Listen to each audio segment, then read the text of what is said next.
మాజీ ఎమ్మెల్యే జేసీ ప్రభాకర్ రెడ్డి సంచలన వ్యాఖ్యలు చేశారు. వైసీపీ హయాంలో జరిగిన స్థానిక సంస్థల ఎన్నికల్లో పోలీసులు అధికార పార్టీకి అనుకూలంగా వ్యవహరించారని ఆరోపించారు. టీడీపీ నాయకుల్ని కొందరు అధికారులు తీవ్రంగా వేధించారని ఆగ్రహం వ్యక్తం చేశారు. నేను రౌడీనే, ప్రశ్నించేవాడినే రౌడీ అంటారని జేసీ తనదైన శైలిలో వ్యాఖ్యానించారు.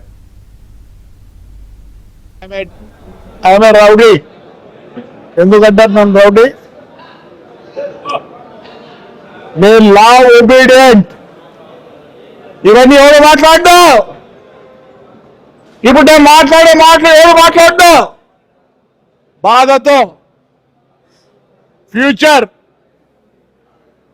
ఏమైతుంది బాధతో చెప్తా. ఏమంటారు? రౌడీ, రౌడీ గాడు.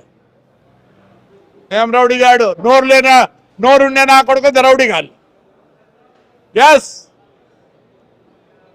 we want to maintain law and order. Otherwise, our children, our grandchildren not live. They'll face problem. ఇదే సిఐ ఈయన ఓట్లో వేయించిన సిఐ ఎస్ఐ ఇద్దరు ఉంటారు. ఈ కొడుకు ఎస్ఐ గాడు, సిఐ గాడు. వాడికి ఇదే ప్రాబ్లం వస్తే ఆ వద్దు ఏడుస్తావు. దేవుడు నీకు ఇచ్చినాడు ఆ డ్రెస్ మాకీలే. బాతోనే చెప్తానా. ఆడికి పోతావు, ఏం చేస్తావు? ఏం చేస్తావు? తిరగబడతారు జనం. నువ్వు రావాల్సిందే, నువ్వు ఆ పొద్దు రిజిస్ట్రేషన్ చేయాల్సిందే.